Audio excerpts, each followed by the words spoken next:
안녕하세요. 공부하는 의사 손정식입니다.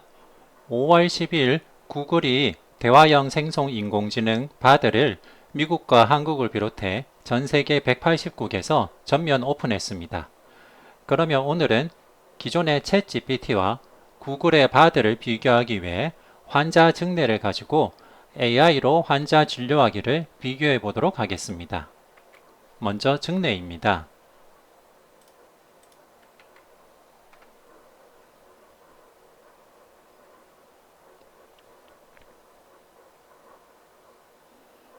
증례를 보면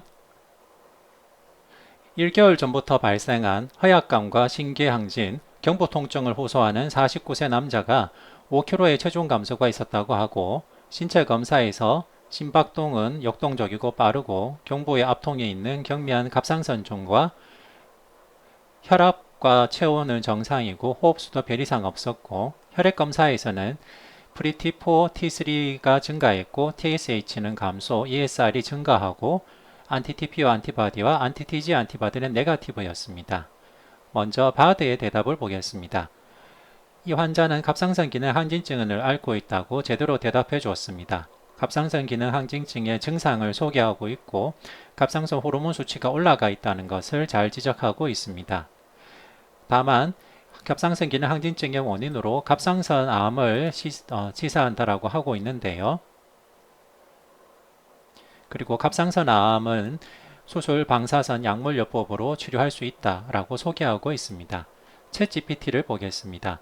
챗GPT는 환자의 증상, 심톰 사인을 정리하고 난 다음에 갑상선 기능 항진증이 있다라고 시사하고 있고 갑상선 항체 수치가 음성이고 갑상선 자가 면역성 갑상선 질환일 가능성이 낮다라고 평가하고 있습니다.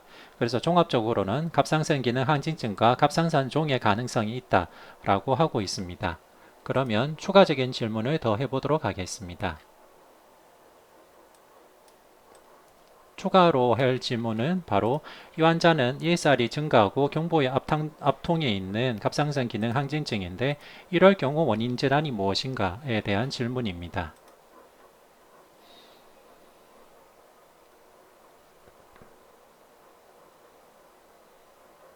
ESR이 증가하고 경부의 앞통에 있는 갑상선 기능 항진증의 원인 질환은 정답은 악읍성 갑상선염입니다. 바드를 보면 일단은 갑상선암을 먼저 예를 들었고요. 갑상선암의 갑상선 암 외에 다른 가능한 원인으로는 갑상선염증, 감염 등을 시사한다고 제시하였습니다. 챗GPT의 경우에는 갑상선염과 갑상선암 두 가지를 들고 있고요. 갑상선의 염증으로 인해서 염증 증후군이 생길 수 있고 이럴 경우 ESR이 증가할 수 있다.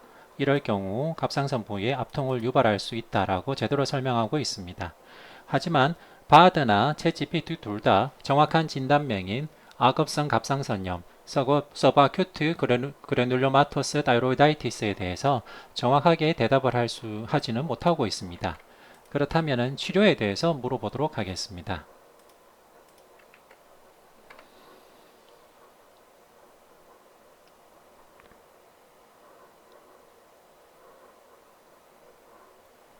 챗GPT의 경우 갑상선 기능 항진증에 대한 치료를 열거하고 있습니다. 항갑상선제를 투여해서 갑상선 호르몬 분비를 억제하는 것, 갑상선암의 경우에는 수술이나 약물 치료에 대해서 설명하고 있고 갑상선염의 경우에는 항생제나 스테로이드에 대해서 소개하고 있습니다. 바드의 경우에는 갑상선암에 대한 치료를 소개하고 있고 수술, 방사선요법, 약물요법으로 소개하고 있습니다. 그렇다면 다음 질문으로는 치료에 대한 근거 논문을 물어보도록 하겠습니다.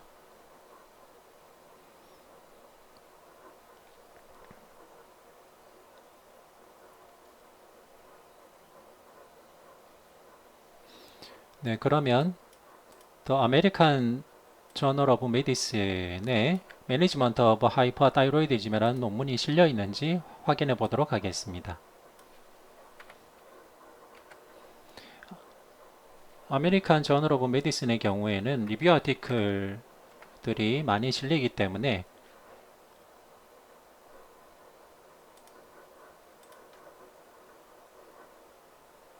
매니지먼트 오브 하이퍼타이로이디즘이 2012년에 실제로 실렸을 수도 있습니다.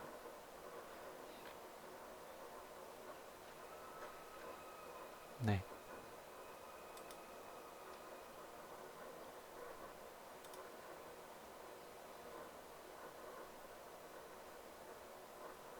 하지만은 정확하게 확인이 되진 않고 있고요. 그 다음 코크라인 데이터베이스 오브 시스테믹 T 리뷰에서 안티타이로이드 드럭 레지멘에 대한 소개가 되어 있다고 하는데요. 이것도 정확한 레퍼런스인지 확인해 보도록 하겠습니다.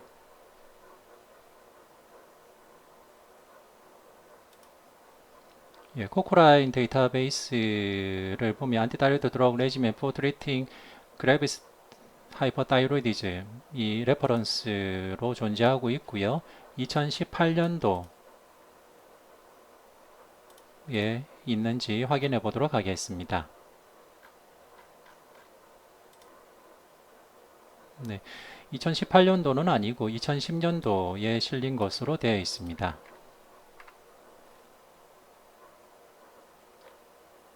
네, 그래서 챗GPT의 경우에는 교과서적인 수준의 대답은 여전히 잘해주고 있지만은 레퍼런스는 아직 좀 부정확한 면이 있는 것 같고 서브아큐트 다이로이다이티스라는 정확한 진단명은 주지 못하였습니다. 바드의 경우에도 일반 매뉴얼 수준의 대답은 주지만은 주로 갑상선암에 대한 설명만 하고 있습니다. 그러면 레퍼런스로 제시한 논문들이 정확하게 있는지 확인해 보도록 하겠습니다.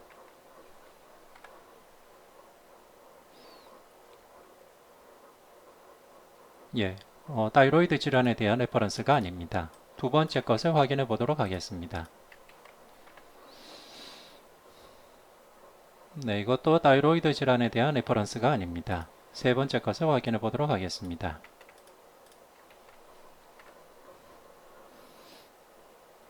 네, 이것도 다이로이드 질환에 대한 레퍼런스가 아닙니다. 네, 결론적으로 보면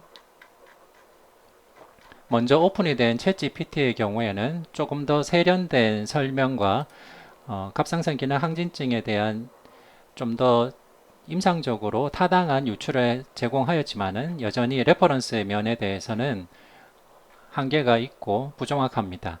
그리고 정확한 질병명인 서브아큐트 다이로이다이티스는 끝까지 주지 못하였습니다.